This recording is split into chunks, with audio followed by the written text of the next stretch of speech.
Would like to get you seated so we can make sure that we have enough chairs for everyone. We're thrilled that there's been a nice turnout.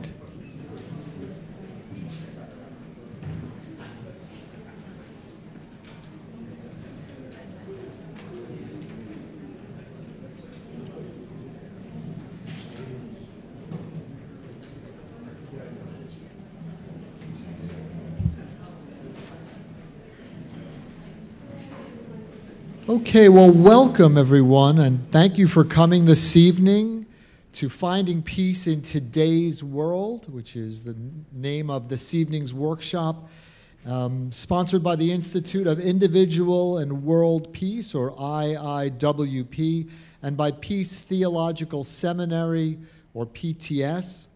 PTS provides educational opportunities in learning the lessons of the physical and spiritual worlds to students in the movement of spiritual inner awareness, or MSIA. So I've already given you 3 acronyms in the first 30 seconds. And of course to the general public. MSIA has no formal membership or dues or rules or regulations, and was founded by John Roger on a few simple yet profound principles, amongst which are, out of God comes all things. God loves all of its creation, and not one soul will be lost. Which, by the way, is from the Introduction to Soul Transcendence booklet, and that's something for those of you who are new to MSIA, is available at our back table, and it's being held up by Emily in the back, so it's right there for you. When we finish this evening, there'll be a couple of very nice opportunities on some free study materials and some study materials that you can order, some study materials that are available online, and I'll let you know about all of those at the end of the workshop. I just want to remind you to please turn off cell phones, beepers, rice timers, anything you might be carrying around with you in the digital world that we live in. If you could turn them off, silence them, mute them, so that we can have the time that we have here together, the next 2 hours, to be a time wholly unto ourselves and without distraction. I do want to ask, without embarrassing you, but with a show of hands, how many folks this evening are new to any of those acronyms that I gave you, the Institute of Individual World Peace and MSIA, and please, thank you for coming, and we're grateful both to you for coming and to whoever it was who took a little bit of a risk in sharing with you this evening and inviting you. And so this evening, like anything else, there might be some stuff that seems new, but there might be some stuff that seems kind of old and obvious, and I hope that both of those things are true for you. We have a little bit of a raffle going this evening. Paula has behind you, if you look, is a fish bowl with cards and pens, and we're raffling off a few copies of Loving Each Day for Peacemakers, a book by John Roger, the founder of MSIA, and that will be available for a couple of lucky rafflees this evening. I don't think I introduced myself. My name is Steve Fogel, and I'm just here. Thank you. I'm here to just get things started and then to hand them off. The first thing that we're going to do this evening is an invocation, calling in an invocation of peace and a calling in of the light. And so what I'd like to describe that to you as is an opportunity to move to that place in each of us that is in the highest of expression. And so it doesn't really matter whether you think of things in terms of God, or in terms of peace, or in terms of loving, or in terms of stillness, or in terms of beauty, or quiet. It's just an opportunity to go to that place that for you would be that place of both unity, because we're coming here together to share in the loving and the peace, and whatever you would equate with some higher aspect of self and other. and to find those things in common. So I'm going to use some words like asking for the light, and you could think of that as like an energy or a radiance or the force or whatever. A few days ago it was May 4th, so May the 4th. You fill it in for yourselves. I also know that there are folks who are joining us online, and we're really glad to have you. So for those of you who are participating via our webcast, I want to let you know that any of the handouts that will be used in the workshop portion today are available on msia.org/broadcast. You can go there and you can see in real time any of the handouts that we're using today.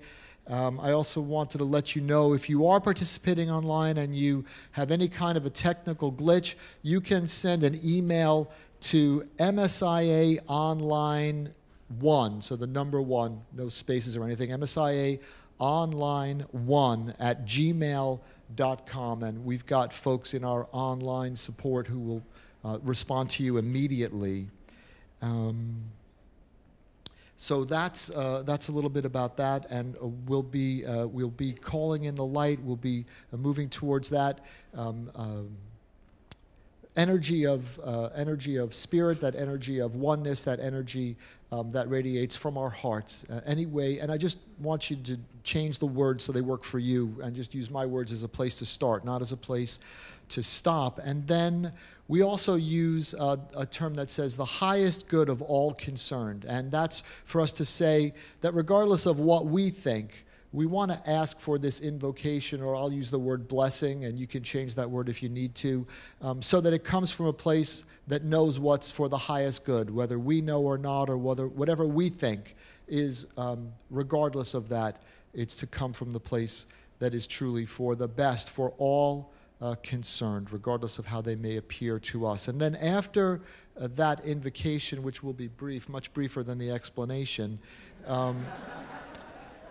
then we're going to chant 2 words, and those 2 words are Anai Hu, and Hu is a Sanskrit word for God, and Anai is a tone that evokes empathy. And frankly, using that sound to move our spiritual inner awareness is another one of the keys of the teachings of MSIA and PTS and IIWP, that we can move our awareness inwardly. And one of the ways we do that is with the chanting of sacred tones. So that's something that we're going to do on Hu, and we'll do that here in the room and everywhere that you folks may be participating anywhere else, to please join us. So I'm going to offer to you that you could close your eyes if you want to, but it is absolutely not necessary. You could open them wider, in fact, if you want to. And I'm going to ask that we have a clearing. And Father, Mother, God, I ask for the presence of the light, and that we bring that light present in our own hearts. And as we unite here, sitting together, and everywhere someone is hearing my voice and watching us today, we take this moment to come fully present. We ask for the presence of the highest, for the highest good of that spirit that moves through us to awaken our awareness inwardly. We use a consciousness of the mystical traveler to allow ourselves to bring our consciousness higher into the spirit. We bring forward the love and the peace that is present here to share with each other. And we ask that that peace be present and to go out into the world so that everywhere it can touch and bring more peace, and let peace grow and bloom and blossom. We ask this for the highest good of each of us and of all concerned. So be it.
So we are in the Abigail Adams Smith Museum Annex, which sounds like it has lots of American history associated with it. And we have a treat for you because our friend Sophia Brock, if you would all stand, is going to lead us in our national anthem.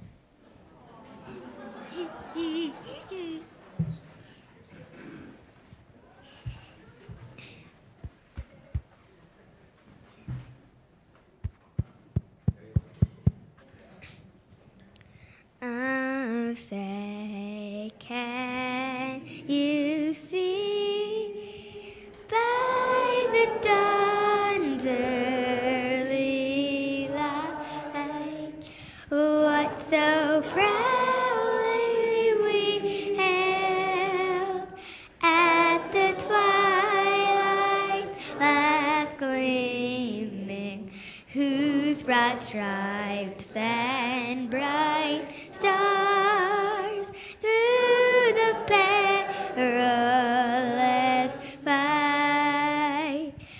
Oh, the ramparts we watched were so gallantly streaming, and the rocket's red glare, the bombs bursting in air, gave proof to the night that our flag was still there.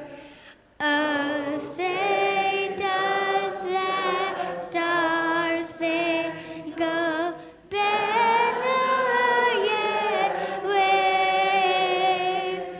Oh, the land of the free and the home of the brave.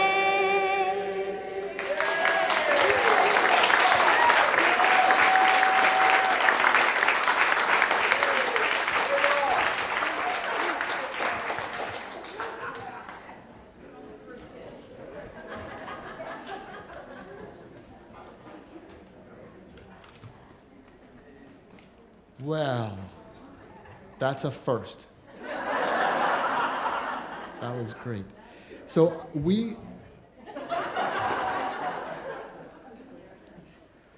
also have the pleasure of having another wonderful interpreter of song and music and words, and he is a longtime New York resident and my friend. His name is Tom Ligon, and he's going to share with us.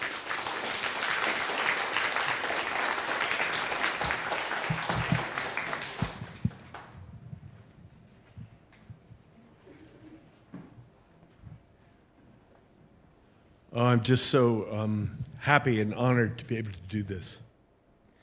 It's a very short poem by our friend Walt Whitman. Very short, so don't snooze off or sneeze or cough. You'll miss the good part if you do. Achoo. Yeah, I heard that. Okay, so be careful. It's called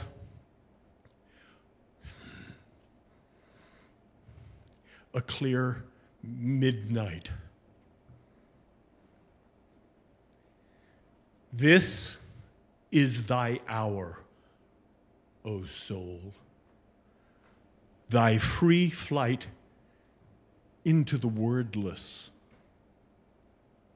away from books, away from art, the day erased, the lesson done. Thee fully forth emerging, silent, gazing, pondering the themes thou lovest best. Night, sleep, and the stars.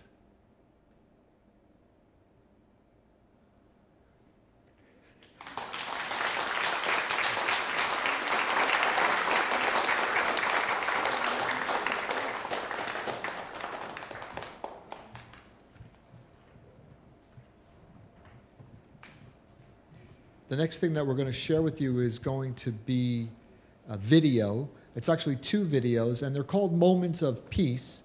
You're going to see John Roger, who is the founder of MSIA and IIWP and PTS, and the work that's being shared with you this evening, and the Mystical Traveler Consciousness. And they are both moments of peace on the theme of peace. And so the lights will go out, and there will be video behind me.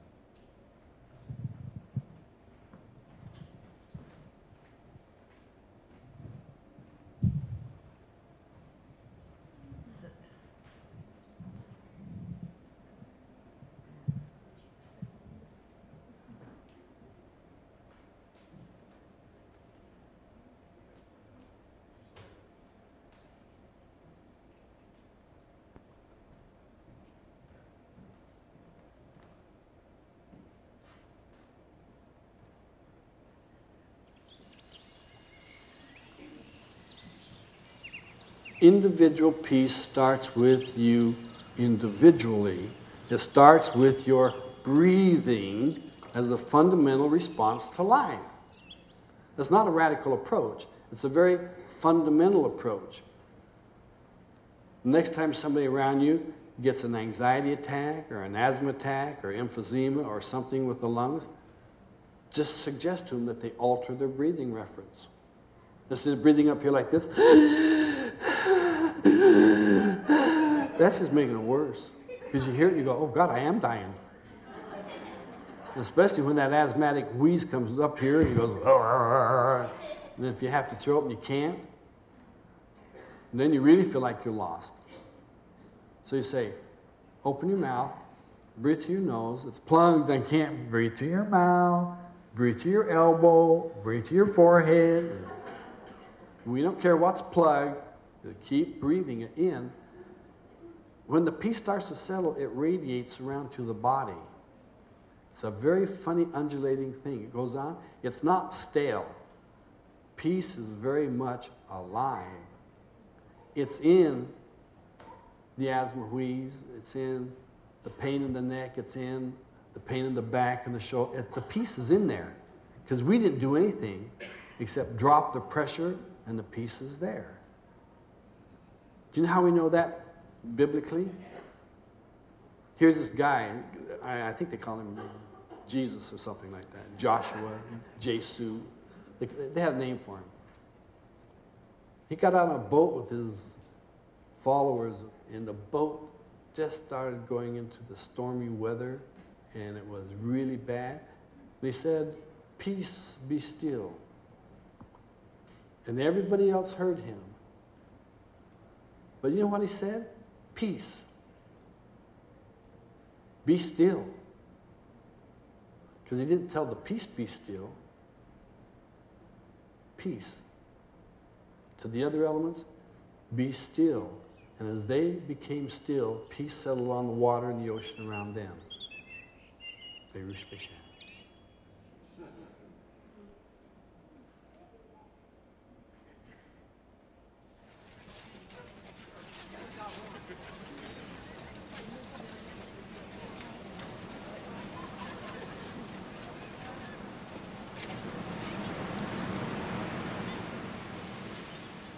Peace is not a static condition.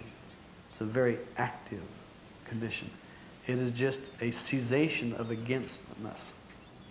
We're no longer against. And part of what I do is to restore the peace in the consciousness that allows you the few moments of quietness in the world, such as a retreat like this, when the Spirit comes in and everybody just sort of flattens out. And you go, wow. But all of a sudden, there's a great healing inside of you on some great level where you go, oh, I'm rejuvenated. And reattuned to that oneness, which is the peace and the Spirit.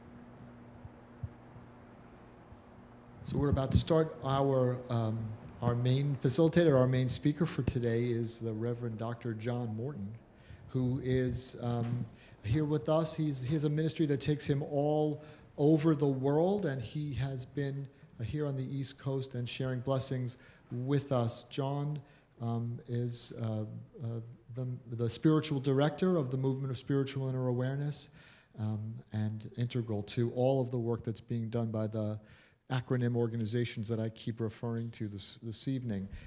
What I can tell you personally is that I find there's no one who, when they speak, moves my spiritual inner awareness more than when John shares the blessings with us. So I am very, very happy to be able to ask him to join us at this time.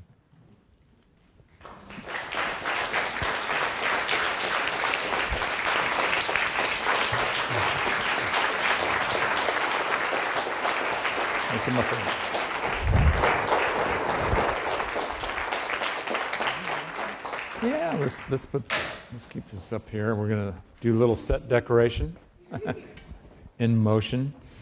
So indeed, that was a first with Sophia tonight. I don't recall a single occasion in all of the years when we've had the Star Spangled Banner. So I am enriched. I'm sure we all are.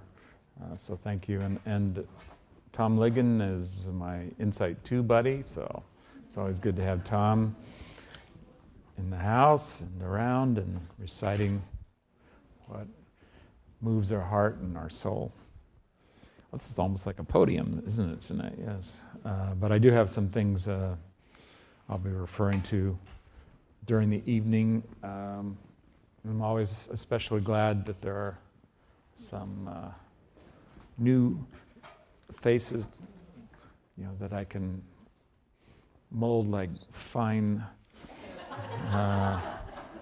clay or something like that. Oh, and I don't know if I'm officially your goddaughter, but we do have Olivia Pepper in the house, and so it is official. Okay, all right. So I've been acting as if, regardless. So. And all the rest of you, I'm just going to consider you came here because we're close, and we're in the peace. Oh, and we're online. I don't know that Steve mentioned that, but I'm mentioning it again if need be. But so we have people wherever they are, wherever you are, tuned in with what we're doing tonight. I do consider that it's somehow on purpose. Those of you who were at the ministers' meeting last night, I kind of talked about a divine conspiracy. And during this trip, we're doing the second version of Finding Peace in Today's World. And we started off the trip in Boston, and it was right in the midst of all that was going on one evening in Watertown. That's when we were more or less arriving and starting the trip, and I was in the Pentagon with my wife Lee. Lee is in the house. I like to come here. Proof, positive proof. Here she is. Yeah. Thank you. Okay. You work with the London Times? Did I get that right? Okay. They're especially interested. Mrs. M. Yes, possibly a reference to 007. Who knows? Yeah. You like that? Okay. So I just... I'm often moved in a variety of ways, but I just found I've been moved in all kinds of ways during the trip with what we're doing. And this Thursday, I've mentioned this several times on the trip, that we have an invitation, and I mean that, we. So if you're listening, it is an open invitation to come do a blessing in Newtown in Connecticut, near the Sandy Hook School. So that's this Thursday in the afternoon. And let's see, is Jean Edelin? I remember her name tonight. Are you in the house? Not in the house, okay. But anyway, she's organizing it. And I figure maybe even our Master of Ceremonies, Steve, will have some information about that, and if that's of interest to you. But in any case, we do always work in the light, and so the light has a variety of energies, and tonight we're going to focus on the peace aspect of that. And I love this work, so I love the opportunity to bring in that focus, bring in our ability to be the light bearers that also become a consciousness of peace, so that we become peacemakers. It's part of what we do through our institute that John Roger founded, that is holding all these years of purpose for the study of individual and world peace. We've done all kinds of gatherings around the world, and I mean that literally, and some of you have been there on those occasions when we've traveled to lots of different places in the world with the interest to share the peace. I'm remembering that we were in Kiev, which is in the Ukraine, when it was the Soviet Union, and we were there meeting with a peace committee that somehow, in us mentioning what we were there doing, they organized, and I do mean they, because that's how it went on that trip. Our hosts at that time, we didn't even know basically what we were going to do day to day. We would find out often that day what our itinerary was. But in the end, it didn't matter, because we were just glad to be going wherever we ended up going. But I think on this occasion, there was a former general in one of the military branches in the Soviet Union who came up to the podium, and he put a large piece of shrapnel onto the podium, and he mentioned that it was one of their nuclear weapons that they had disarmed as part of their agreement to do disarmament, and that he was no longer involved in the purpose of war and destruction, that his passion was to do peace. And he then proceeded to share a poem with us that he had personally written, as I recall. And that moved me. And also there's a moment of peace that every time I see it, not only does it remind me of the consciousness of peace, but it moves me. And we went to some place in the Soviet Union, I don't remember where exactly, but we gathered with some young school children in a small town square. We circled up and we started doing, a children's song and dance, and it was rather silly, but that's good, because we needed it, I'm sure, at that point.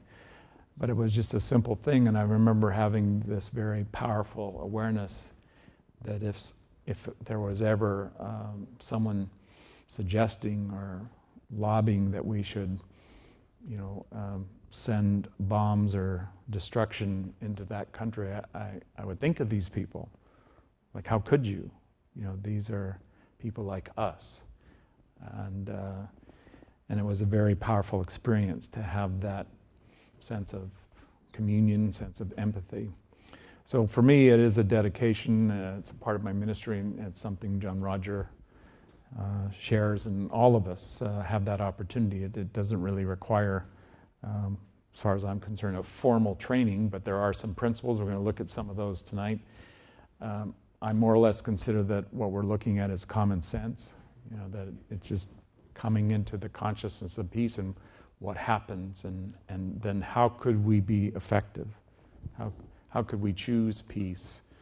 And when we have the dedication, affect it in such a way that others want to participate with us, others want to cooperate with us in peacefulness rather than againstness. So here we go. I'm going to start going through some of our information. I see that you have been given some of what we're going to be working with tonight, including one of the sheets is Principles of Peace.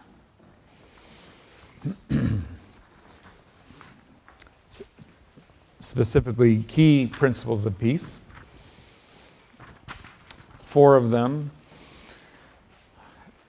There was a group of volunteers, and I was one of them in the process of creating a workshop sponsored by the Institute for Individual and World Peace called The Process Towards Peace.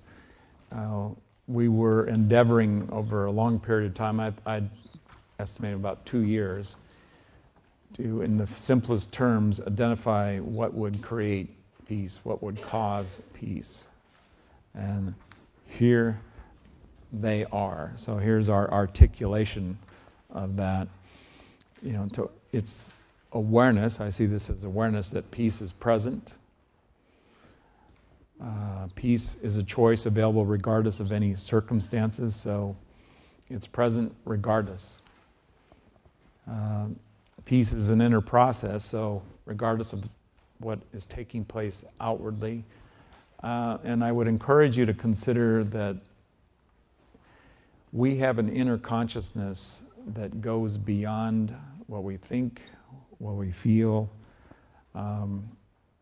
sensations that go with the body. So if there's pain, if there's suffering, if there's anger, that there's actually a peace consciousness beyond it. So if we have the willingness to move our awareness within, we can find peace. We can be in the consciousness of peace.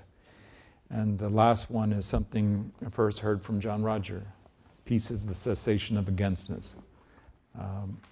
So in there, as far as I'm concerned, is all the information we need to know or consider in order to be in the consciousness of peace and affecting peace into the world. Does anybody have any questions or comments right at this point, particularly about what I just presented? And if not, we'll just keep moving here. And it's nice to see Bill Blanding in the house because I know the Knicks are playing tonight. So that is a powerful statement of peace that Bill's in the house when the Knicks are on. So thank you for being here, and whoever else made that choice as well. But I am interested in the score at any time, so if that just happens to come through the peace consciousness. All right. I want to give you an opportunity to activate the peace that's present. And it's very simple, and it's taking your own consciousness and awareness of peace and sharing that. So we're going to do what I call a Mingle exercise, and I think we have enough space in the room in the back so that you could actually get up. Hopefully you look forward to that. I do, when to move. I've still got some kid in here that likes to move more than I like to sit often, but we'll have that opportunity as an option if there is something where any of you that's a difficult choice. I see somebody here with crutches, so if that really doesn't work for you to get up and move around, then go ahead and stay seated. And then I would encourage those of you who are moving around, or if maybe you're seated next to somebody, that you could go ahead and make the contact. So this is a make contact exercise. It's bring your peace, allow others' peace to come to you. Put it in your voice as best you can. So the first part of the process is that you would say your name and what peace is to me, and finish that sentence. And what peace is to me. So you just introduce yourself. And then I'd like you to do the second part. And think I better write this down because I don't think it's on your paper. So the first part is what peace is to me is, and then finish that. And then what disturbs my peace is, and finish that sentence. So there's two parts, or well, let's say three parts when you say your name. And then when you completed sharing that with somebody, and even if you know the person, there's a value in saying your names. So we like to do that with each other.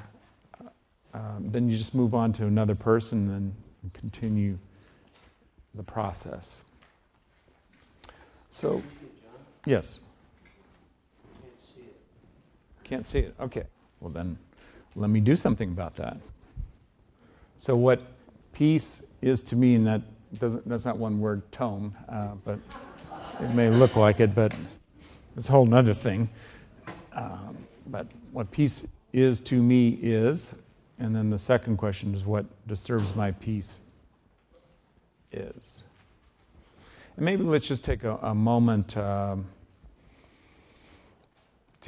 look at what peace is. Any words or phrases that you can just say out loud and I'll repeat them. What was that one? Puppies. Peace is puppies. Okay. Some people would say that's what disturbs my peace, but I just went ahead and offered that one. What else? Stillness. Okay. Calmness. What was that one? Acceptance. Harmony. Contentment. Joy. Serenity. I heard something I didn't quite. Love. Well, that's worth hearing. Stillness. What was it? Adwonment. Tranquility. All right. Let's turn the coin. And what disturbs our peace is. Anybody got noise. Okay. Okay. Someone spoke and owned puppies to disturb their peace. Okay. Isn't that interesting that the same thing can do both? What else disturbs our emails? Okay. Stress. Anger. Judgment. Violence. Sirens. Traffic. News. Urgency. Okay. War. Impatience. Okay. You suppose there might be more? I'm sure there are in both ways. So I'm going to do something with you that you can do at any time. And right now I'll call it ignite the peace. So it's like we all have a switch. We all have like a power, a battery that's ready for us to bring in a surge, to bring in that power so that it can be a spark, it can be something that we feel, something we see, so it ignites as a flame, as a light, illumination. It could be something that is much more in the line of what we sense. We mentioned earlier calm, serenity. Maybe we can feel that as a sensation, that it's quiet, that's part of how we do it.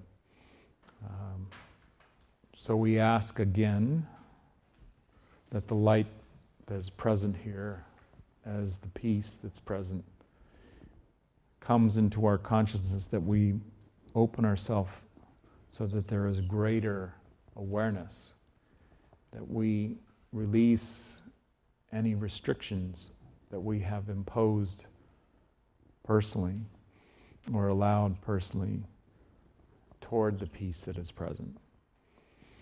So whatever that is, as any form of negativity, any judgments, any fears, any memories that cause us to have against us in any way toward the peace that is present. We open ourselves up to trust in that consciousness that is of a divine nature, that is within, that is always resonating, always conscious with the peace. So we allow ourselves to move our awareness and be moved. Perhaps there's images that come to your mind that you see that help you realize this greater peace. Also consider that it's a choice that can become a decision, a dedication, a way of living. And so you can make that choice. You can make it again now. You can deepen it. You can ask for whatever would increase the peace in you. And perhaps it's as simple as giving permission and letting go, being open, being willing to change your life into the course of peace, so that from this moment forward, that your life becomes a greater expression of peacefulness and this consciousness. And we open ourselves up so together we can see the world in greater peace. We can begin that igniting that becomes an illumination, becomes an energy and a power on the planet that goes around to people and situations.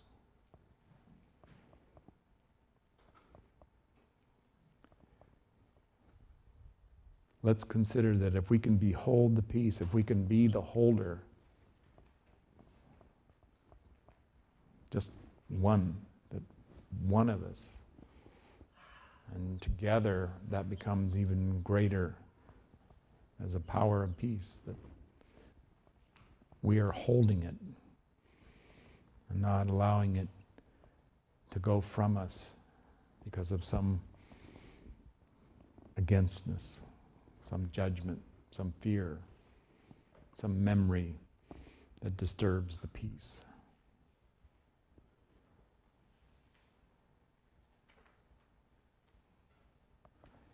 And now in your way, claim it.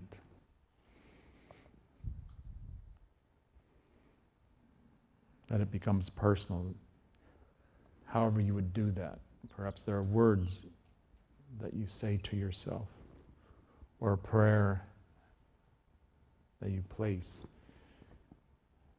as your way of claiming and invoking this peace.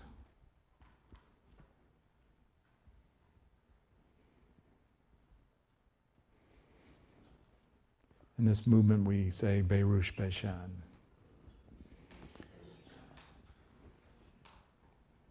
And let's bring in an interpretation that peace already is present.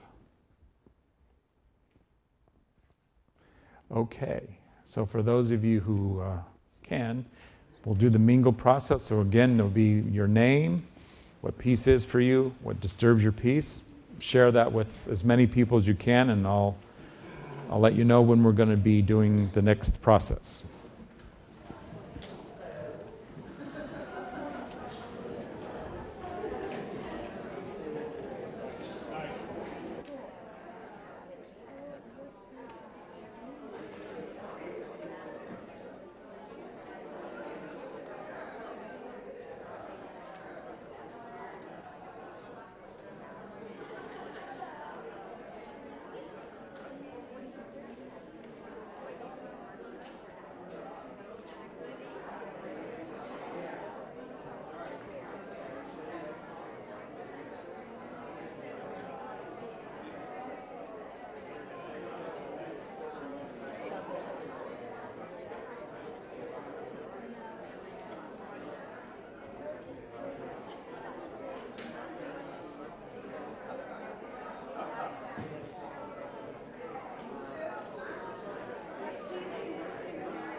Okay.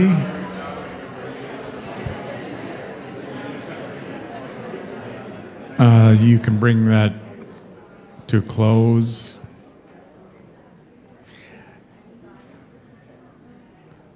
And you don't need to go anywhere, but if you want to sit down, that's okay too.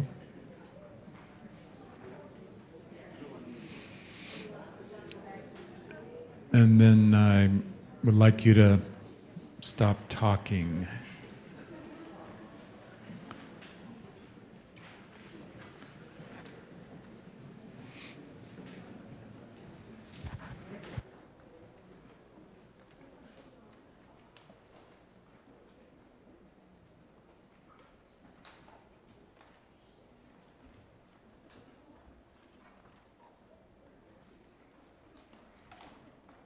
If you're experiencing a greater consciousness of peace,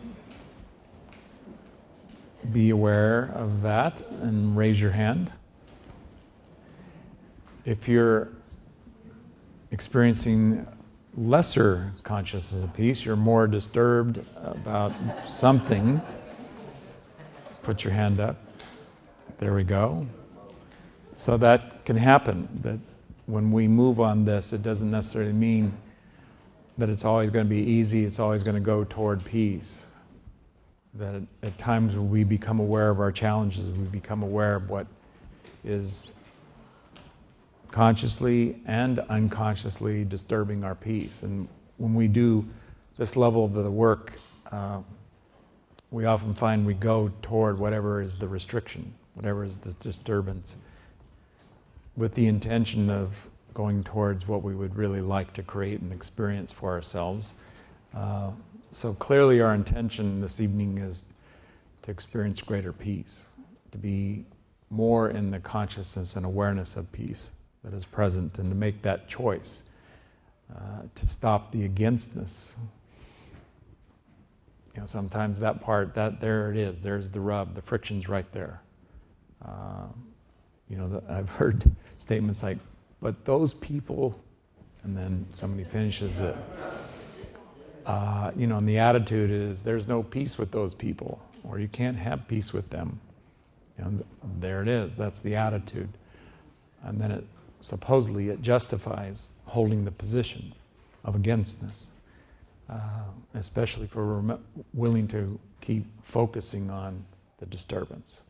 So that would be one awareness that we can all have, is what would we be willing to sacrifice the disturbance? And in order to sacrifice the disturbance, we'd have to let it go inside of us. So out here is a whole other story. So this is not about controlling other people. It's taking dominion in your own consciousness with the willingness to let the againstness go.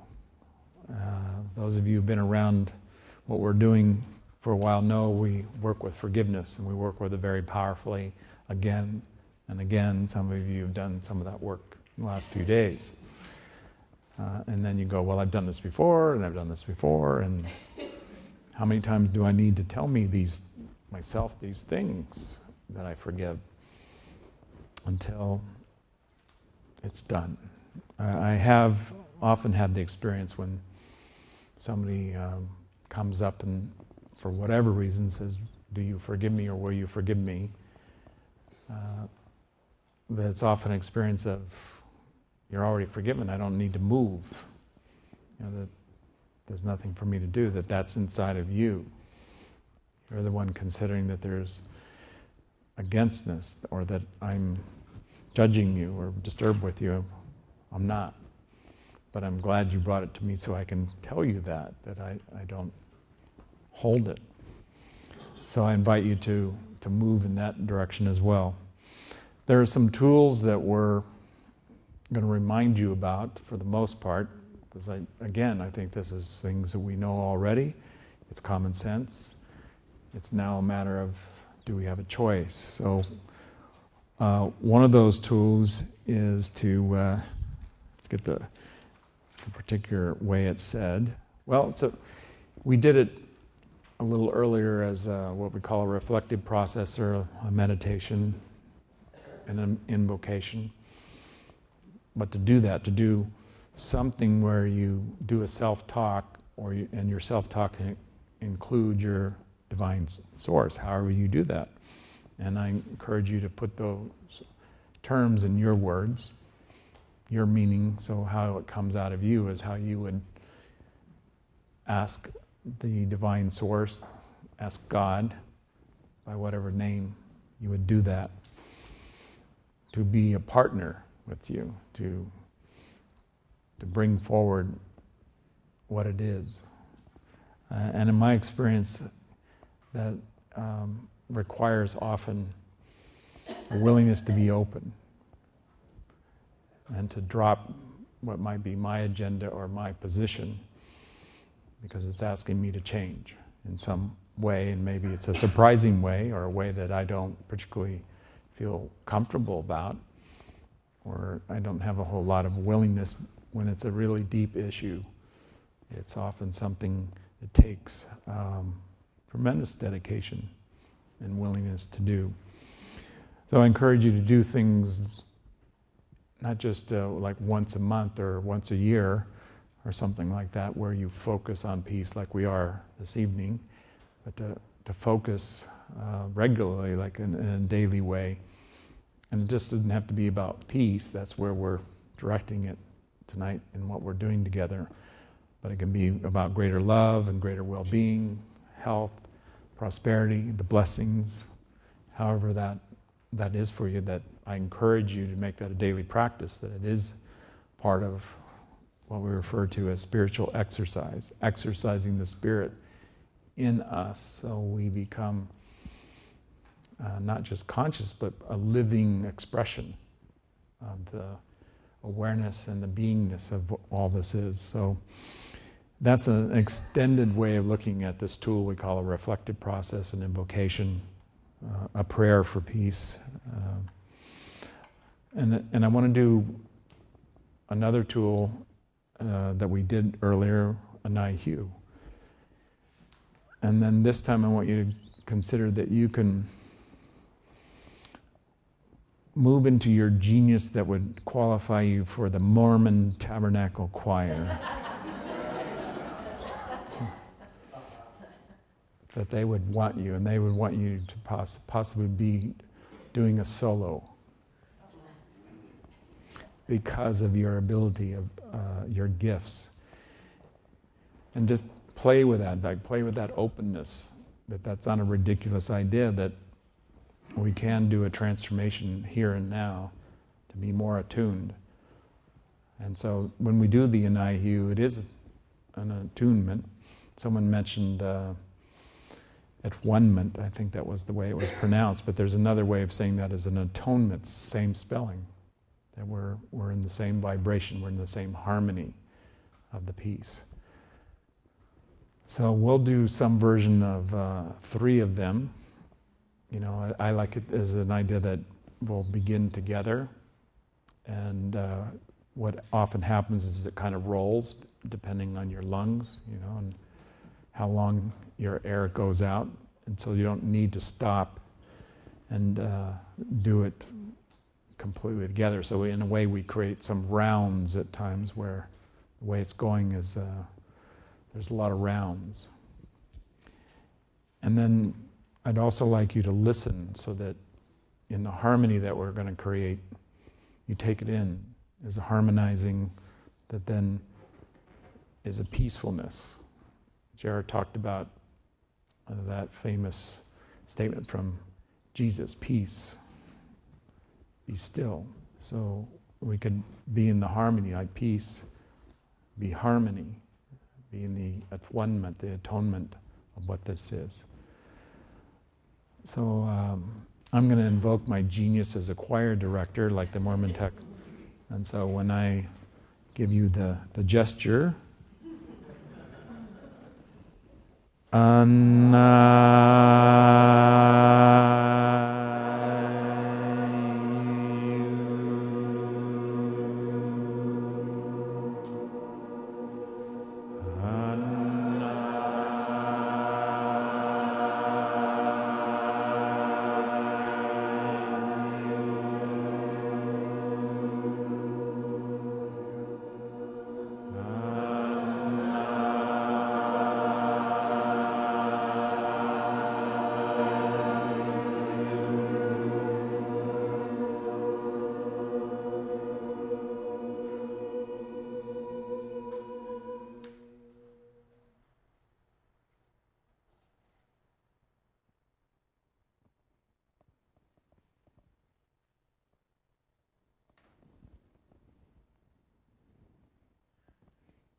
That was beautiful.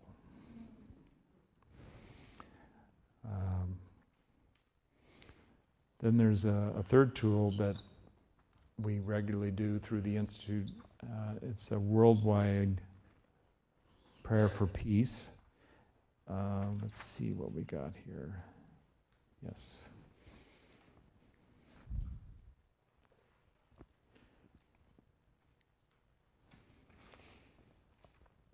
And it's something that you can subscribe to if you like, and we start them regularly. They often run for different amounts of time, but the encouragement is to receive the email, and I find it can be done in a minute or two. It really isn't very long. And then to participate by reading and saying the words, reading the words, so it's like they're being spoken over you. That you're doing an invocation. I'm going to do something very simple. Those who've been around for a while have, I'm sure, heard these 9 magic words. So here they go. There's something John Roger introduced to us as 9 magic words. I love you. God bless you. Peace. Be still. Now I'd like you to turn to somebody and say that to them and let them say that to you, and we'll do that for a couple of minutes. So just find somebody that you can say, peace, be still, I love you, God bless you, however you order, whatever order.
Okay.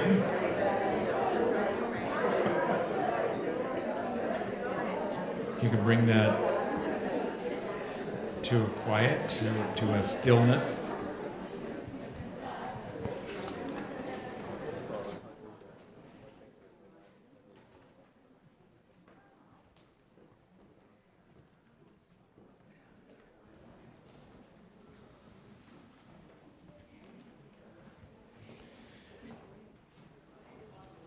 There's an example of a peace prayer that we've done. I'm going to go ahead and read it to you, and I may annotate because I often do. Turn inward, see yourself, those around you, and all of us from around the world standing together, regardless of time zones. And see that we are a number that keeps touching together.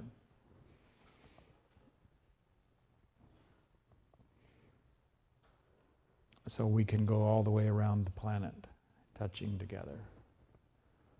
That would mean we'd be doing something like walking on the water at times. That's okay. It's been done. But just let your vision go so the possibility is allowed in you. That you let your imagination, even if you say, well, this is a fantasy, but have it for this moment inside of you, that you're willing to see the world surrounded by us, touching one to one till we're all the way around the planet, touching one to one. And we take a moment in this connection to the peace that's present to let go of the againstness, to hear ourselves chanting Anai Hu. So now we hear it inwardly. And we hear that resonating quality.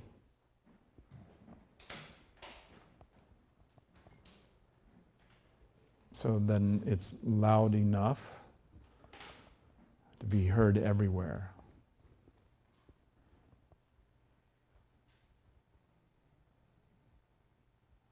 So the whole planet is hearing this beautiful sound, Anai Hu. We're breathing in and we're breathing out and we're doing it together. And we're finding this pulse that's on the planet that breathes together. And we're aware that there's a pulse of the heart. It's very similar. Very peaceful.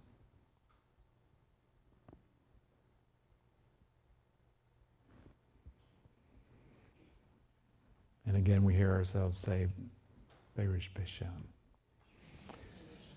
which is to say, the peace is already present. Okay. I know you may not feel like going on to the next thing, and that's okay. So if you just want to stay in that beautiful presence we're creating, you go right ahead. For those of you who like some more information, we have a chart. So I hope that for whoever is watching online, that you find yourself to the chart. It's the one accord is across the top. Peace is present is across the top. And it's a way of looking at what our opportunity is with peace, and that there is a process that we can move toward peace. And what's in the middle vertically, you see the words intention, awareness, and willingness. And those are the key words. And if you'll see that there's a angular line on either side of those three words, like a very large arrow. Not very pointed, but giving us a sense of direction. So the direction on the one side, there's on the word peace. So we can move our willingness, our openness and intention toward peace, or we can move it towards againstness. So it becomes a choice. And that choice can become a commitment, a dedication. And then we have on both sides, I think we'll start out with the issues. And these are words that when we were studying the process toward peace, and then what is the process toward againstness, because there is that part of it, the opposition. Where does it go? Well, it goes into withholding, miscommunicating, control, more like the attempt to control,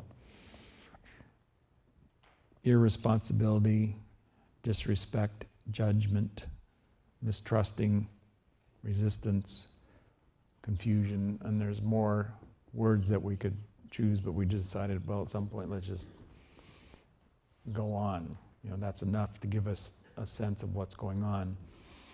So if you're ever in disturbance, if your peace is ever disturbed, we have provided you a means that you can have this chart with you. If I can find it, there it is. It looks something like this. My understanding is we have these cards here tonight. You may need a magnifying glass, but in any case, it's a miniature version of the chart.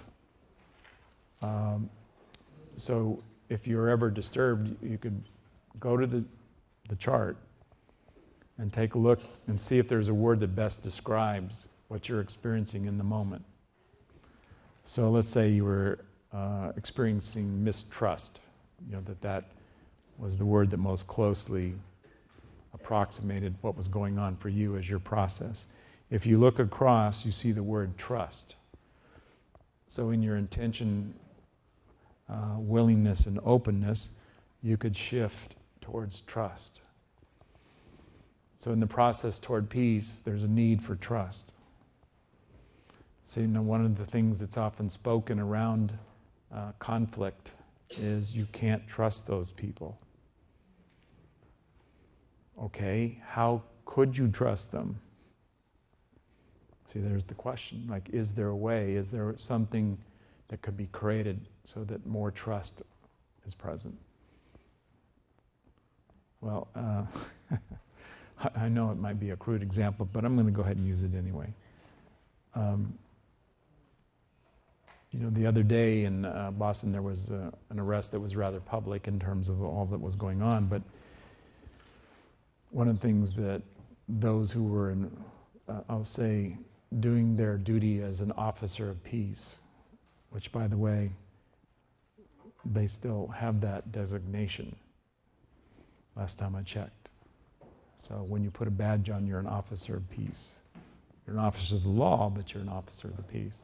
But what they required of the, allow me to say this, gentlemen that were being arrested, was that they removed their clothing so that they could trust that they weren't armed, that they weren't going to try to harm somebody, or maybe even themselves. So then something was done so that there was greater trust. How do we know that you're not going to try to harm us? So, maybe our grandmother didn't like that approach, but on a practical basis, you could say it created more trust, for those doing what needed to be done, which in some form was a cessation of againstness. So, we have this chart, and so on the positive side, I'll just complete that. And so it's corresponding, that the corresponding word for withholding is participating.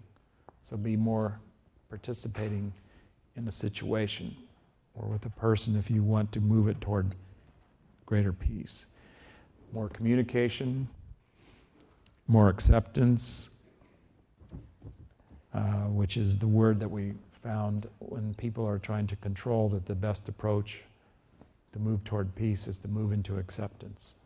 Just let it be, let them be. Don't try to control.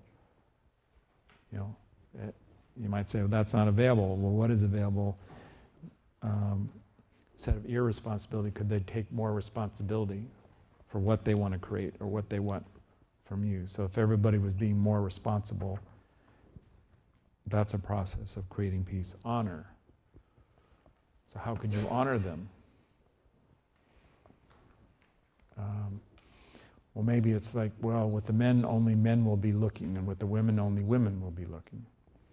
Now, maybe that sounds silly, but if that's what works in the situation, to create honoring, to create dignity, then maybe that's what you do. Forgiveness as a way of moving from judgment, moving from positions that are held as in againstness. The process moves towards forgiveness, it moves towards trust, it moves towards letting go. Like if you're holding on to something, if you're not moving, let go of that attachment, let go of the demand. If you can let something go, often that creates greater peace. An understanding. And one of the keys to understanding is to seek understanding. So if you don't have understanding, if you have misunderstanding, then could you tell me more about that? Could you help me understand? So that contribute to my understanding. Is there some way you could help me to know better why is that important to you? And these things work. At the bottom you see closed is the corresponding issue, and for the process that goes toward peace, it's openness. You know, stay open to peace, that you're not closed, you know, that it's not going to happen. So there's your chart. There's not a lot more to do. You may find it more revealing as you just ponder it at times. What we also have prepared for you this evening is dealing with whatever issues are present. So it's called loosely, What is an issue for you? Finding Peace in Today's World workshop.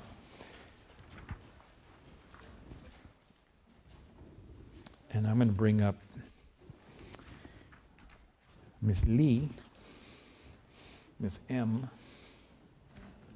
Come on up here.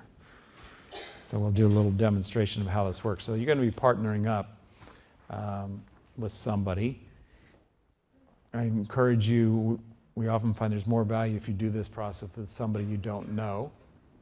And ironically, perhaps, there's more openness often with people you don't know than you do know. Maybe you'll figure that one out. Why would that be? Well, it's called the games people play. But in any case, you'll be partnering up. We encourage you to face them so you can look in their eyes. So it's good to do it in chairs. You could do it standing up like we're doing it. If that's more comfortable for you, go ahead.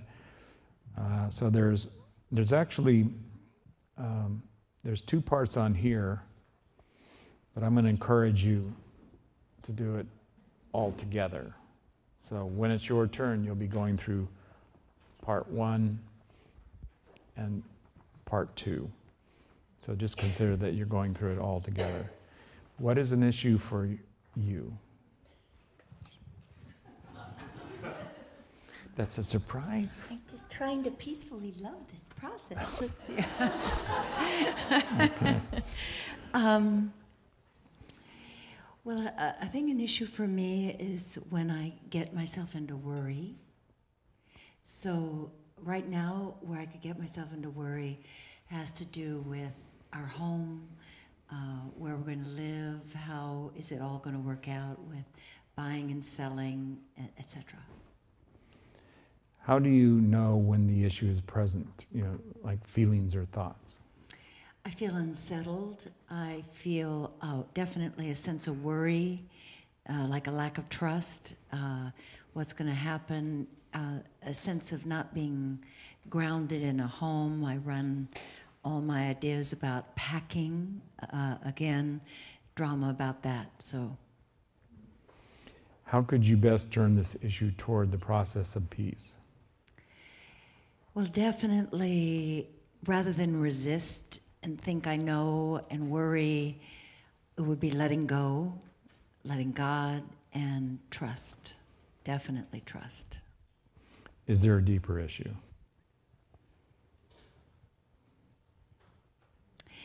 Well, what comes in my mind is, this may be a bit philosophical, but the sort of illusion that that this is home,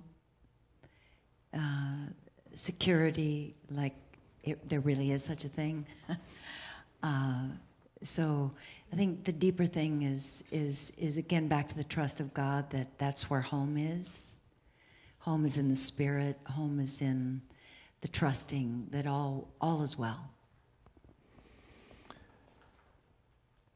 Now you're going to say this or complete this sentence. The positive qualities that I bring to the process of peace are. The positive qualities that I bring to the process of peace are, letting go, letting God, trust, having a good time with it, I said that like having a good time with it, like playing with it, having more of a sense of aeration and fun. Okay. Excellent. Oh, thank you. Excellent. Yes. So wonderful demonstration of how this works. You know, the intention is to go to the deepest issue. Now, maybe that's comfortable, maybe that's not very comfortable at all. So that's up to you whether you go ahead and voice that for yourself. But the value would be in honestly, openly, willingly dealing with your deepest issue. Just go right ahead. And sometimes it is valuable to go through the questions more than once, even if you're repeating the same issue. It just keeps coming up. That's okay. Get new looks with how do you know when this issue is present? How could you best turn this issue toward the process of peace? Is there a deeper issue? Just keep looking. If it's no, there isn't, then go ahead. I realized that what we did was we did 2 rounds of the questions, and then we did the positive qualities that I bring to the process of peace, which is fine because it is a part 2. But it's real important that you have that opportunity to do that for yourself during your turn. So the idea is that during your turn, you're going to go to the deeper issue and look at it as deeply and openly as you're willing to do, and answer these questions, leading to how could you turn this issue towards the process of peace, and the positive qualities that I bring to the process of peace are, so that you're aware. When it is your turn, it may be a real good idea to have the chart available so you could maybe just have a look, around like what is your issue, and see if one of those rings your issue bell, and go ahead and sing it out. Any questions for how to do the process, the logistics?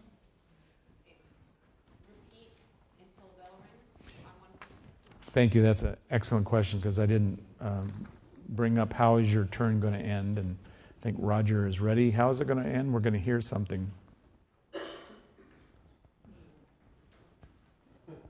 There.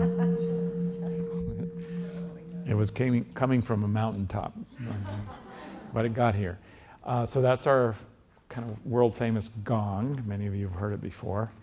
And that will start your turn, and it will stop your turn. We'll pause, and then your partner will have a chance, and the gong will start their turn and stop their turn. We're going to do a kind of an invocation again, before we begin your turn. Any other questions before we find partners and get ready to do the process? Okay, so find a partner. One partner will do. And go ahead and pair up. You can move your chairs. You can move your chairs.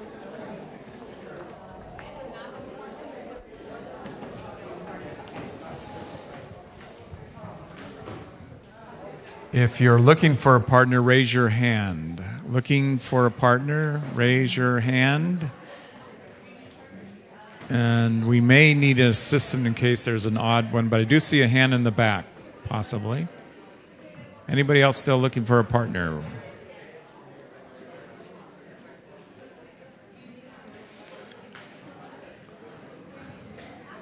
Okay. You're going to figure out who's going to go first, and we'll call that answering the questions first.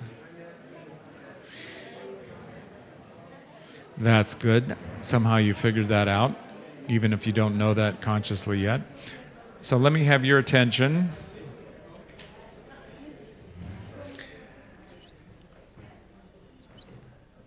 Because we're going to take advantage of the tools that we have here with us tonight that we already talked about. So we're going to do an invocation. Once we've done that, you'll hear the gong. That means somebody will be asking the questions first, and the other person will be answering. You'll hear that as a gong that starts you and a gong that stops you. There will be a pause. I will talk to you before you switch roles. So here we go. Once again, we open ourselves up so we are in greater willingness, openness, with the intention to be aware of the peace that is present and the choice that we're making again now to move ourselves and to support our partner and everyone involved here to experience greater peace, to move aside, to let go, to release any restrictions, any fears, judgments, any of the issues that in some way are contributing toward the againstness. And mostly we just have the willingness to be open, to be in discovery, to see honestly whatever comes present here, to hold for our partner that we don't need to understand, that we're just holding a peacefulness toward our partner as we do this. And we give thanks for the light that comes through the Christ, through the Holy Spirit, through the presence that's here with us for the highest good of all concerned. Beirish Beishan. So the next thing you'll hear is the gong. Now we'll start your turn.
Okay.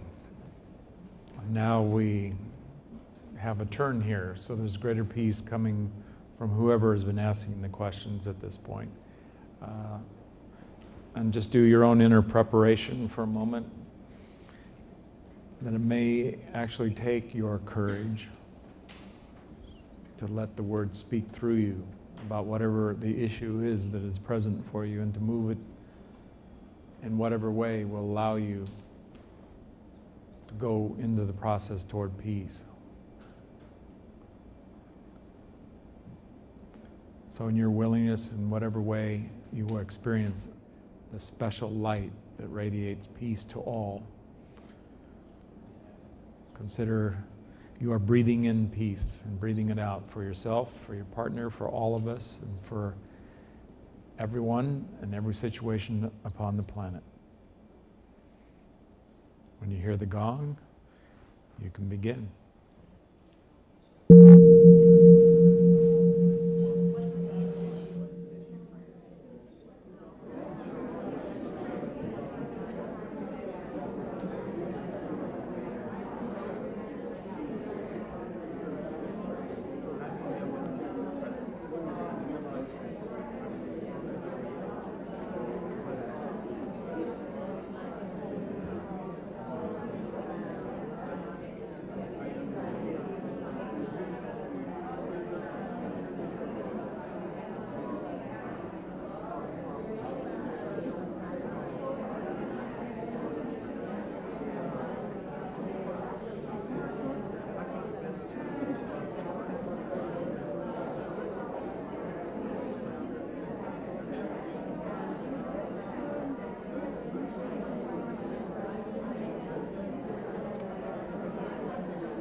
go ahead and complete with your partner, and part of that completion will be to share your appreciation and thanks and your peace even more.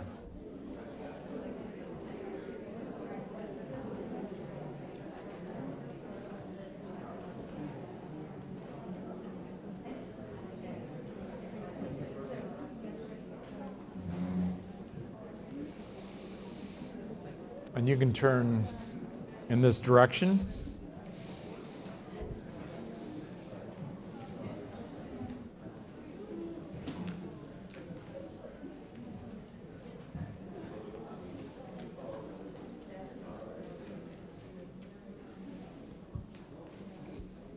I love a kind of definition that John Roger shared a while back about learning and how it works. The real learning is defined by never making the error again, that there will be a lost time. So let's consider that we're learning peace tonight in such a way as some form of againstness will not be done again. Some form of againstness has been released for the last time. There's a wonderful book amongst over 50 books that John Roger has written. And this one is Loving Each Day for Peacemakers, Choosing Peace Every Day, which also reminds me that those of you who are not currently subscribing via email to Loving Each Day, it's a wonderful way to introduce and keep yourself in touch with our teachings. And that's available through our website, msia.org. I'll go ahead and put that up just in case somebody needs that information.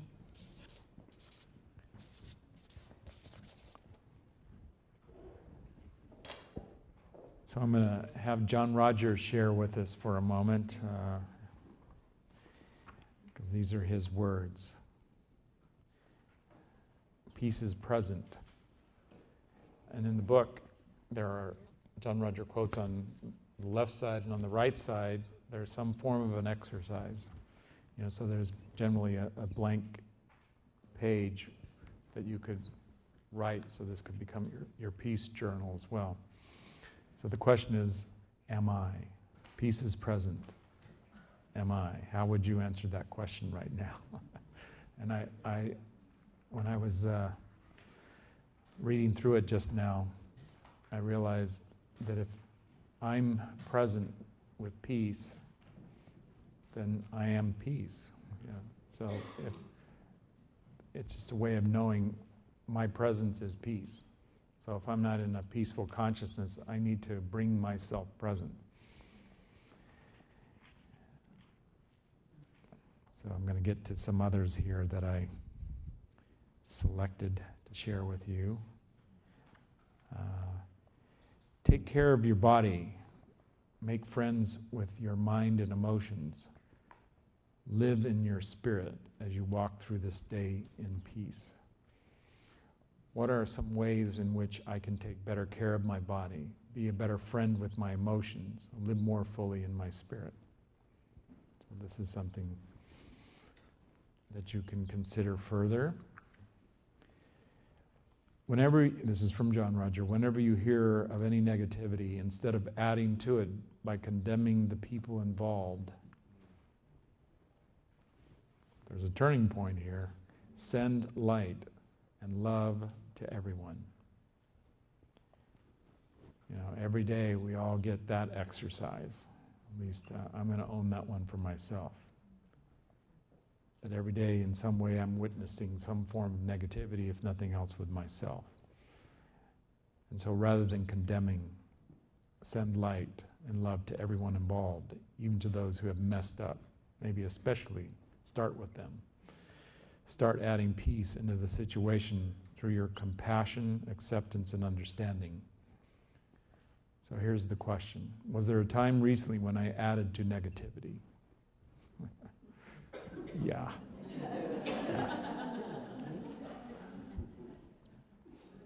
What could I have done differently that could have added peace into the same situation?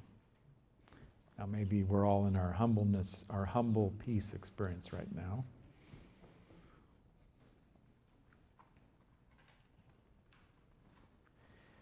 The opportunity to be in peace is in every moment, in every choice. You come into peace first with yourself and then by sharing peace with others. I join you in claiming our peace. Well, isn't that interesting? The word actually is spiritual. It just came forward here as peace heritage. But it's our spiritual heritage of peace and loving.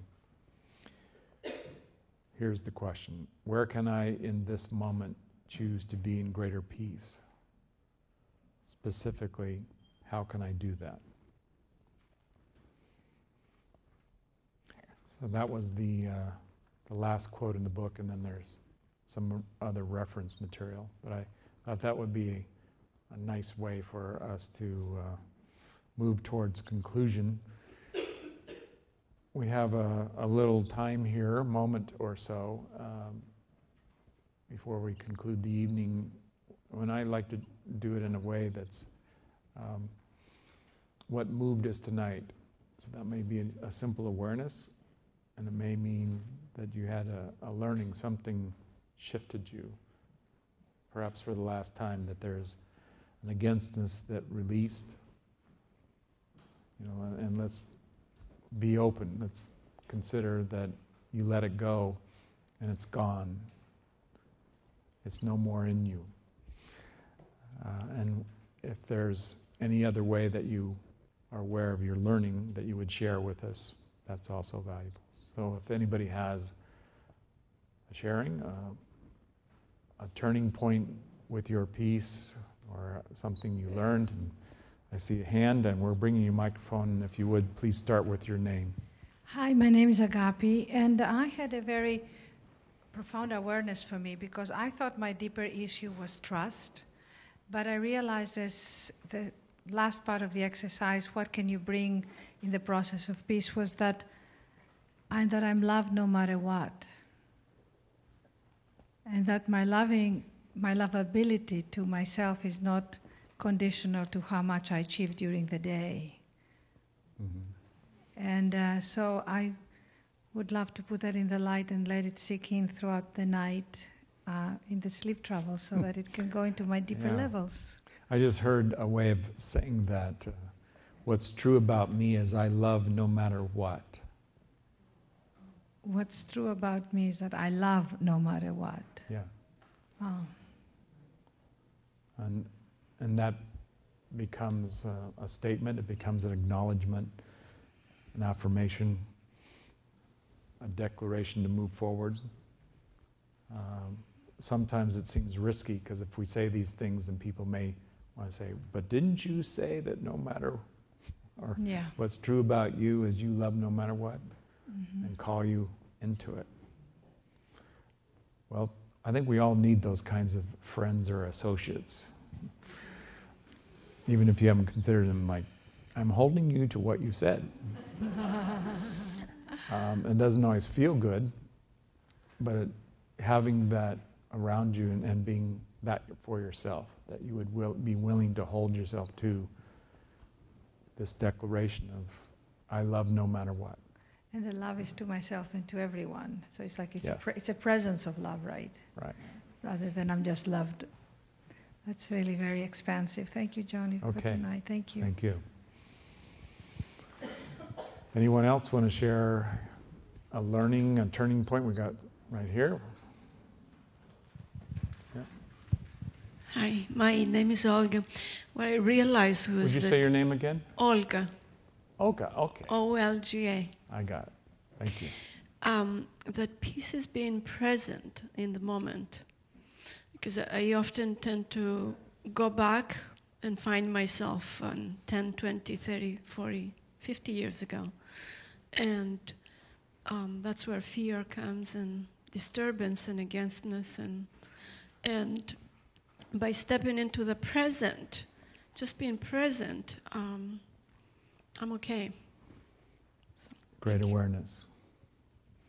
And I think we could all have that, what you said, just by stepping into the present. Taking a breath and I'm okay. Present. I'm at peace. There's a presence in what's here. that I can experience His peace. Thank you. Anybody else?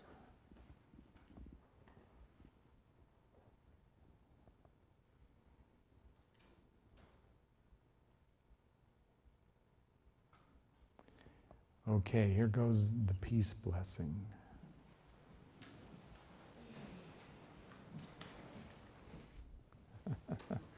They're all rustling into peace position. And I, as the conductor, hold for that movement. That we begin, well, this must be part of what is the blessing of peace, but what I'm aware of is those, what I hear is a symphony, but with a very substantial orchestra that needs to begin immediately in the same harmony, in the same note, that it begins in an instant.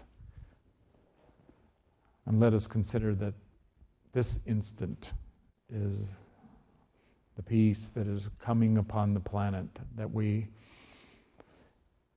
in our way, whether it is small, even minute, or huge, so that it creates a gigantic movement. We are willing to be that peace and to be the turning point that is here, so that it is solid. Solid, so we see it going everywhere. But wherever we are, we stand upon this presence of the peace. And when we breathe, we draw upon it. We send it out. That we can each be that consciousness that wherever we go and whenever we breathe, there is greater peace. Beirish Beshan.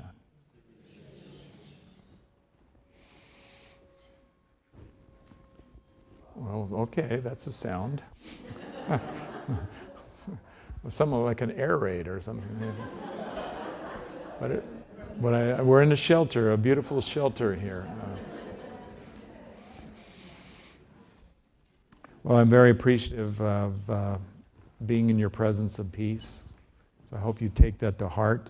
That's my heart to you. And so I've gathered you like, not so much little, but let's say substantial chicks that I've taken in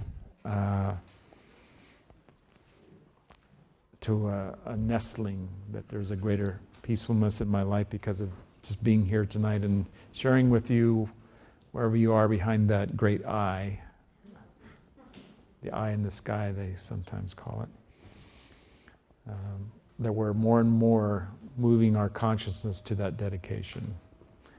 So thank you, and I know Steve has some information, some gifts, if I'm not mistaken, that somebody's going to be walking out of here with one of these books. So please welcome up Steve.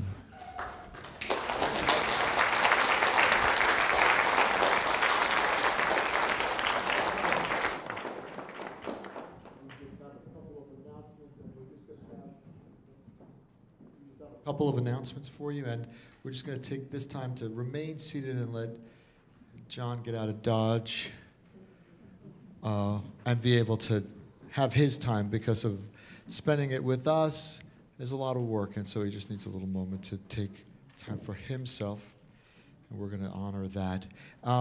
If you are interested in the work that you saw this evening or want to do more with it, there are PTS classes both online, which you can find at pts.org, and they go on reasonably regularly. In fact, there is a lot that's going to be happening coming up around the Conference of the Mystical Traveler in the first weekend of July. A lot of that will be available online, so you can check there.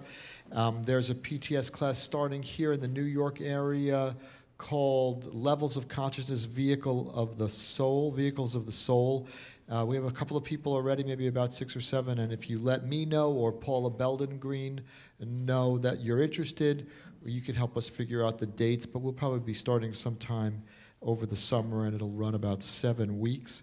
If you, as John said, there's always information about what is available to you through msia.org, through iiwp.org, through pts.org, especially information about study materials like discourses, monthly information written by John Roger and available for a deeper level of personal connection with the teachings of the mystical traveler and moving your own spiritual inner awareness. Those are available to you at msia.org/store. There's some information back here at the table. When we're done, if you're interested about the Journey of the Soul book, it's available. You can either download it for free online. We have a couple of copies here you're welcome to take. We also have some cards you can fill out with your name and address. Our folks will take them back, and that book will be sent to you for free. You don't even have to spend 45 cents for a stamp to request it. I want to quickly let you know that I mentioned the Conference of the Mystical Traveler, and we as a New York community want to record a little tribute and a little hello to JR and to John as part of that event.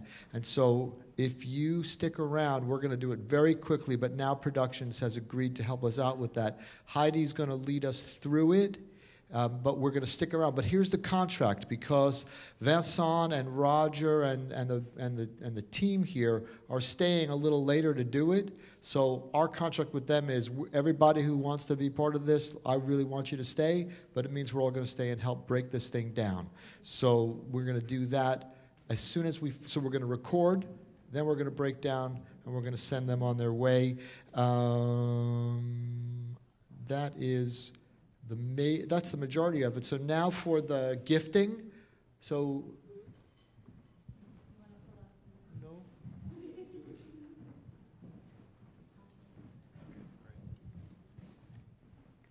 Gregorio. This is for the book, Loving Each Day. Gregorio? Oh, he's not here? Oh, okay. All right, we'll give you. Okay. One more. Anthony. Anilaram. Anlim. ANLLIMJ.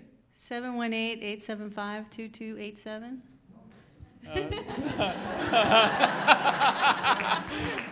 For your comedy relief. Claire Bersami. Okay.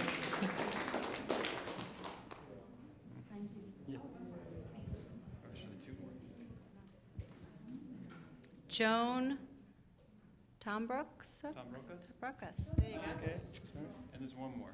Is this one more? Marta Galoshi. Yeah.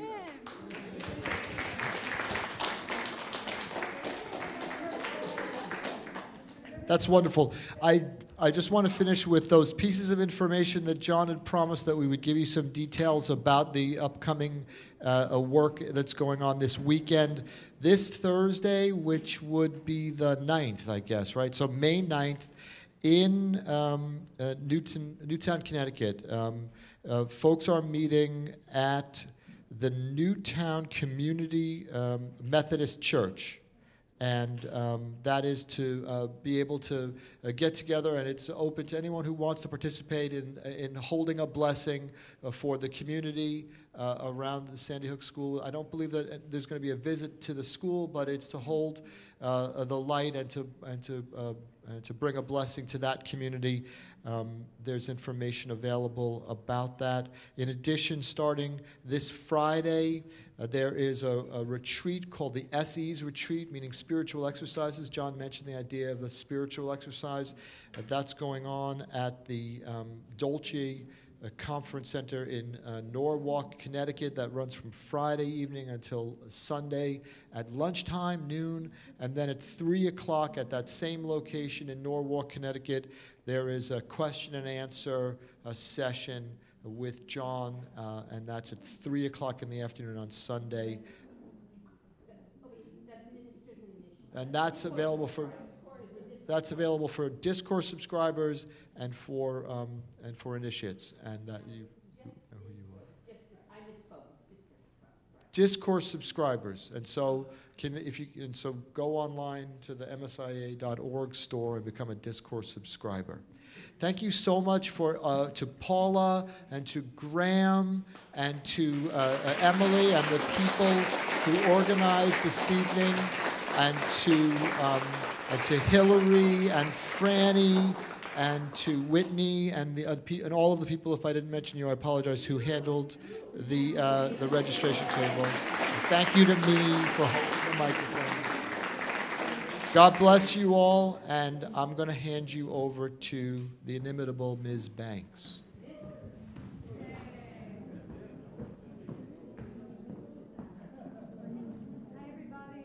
So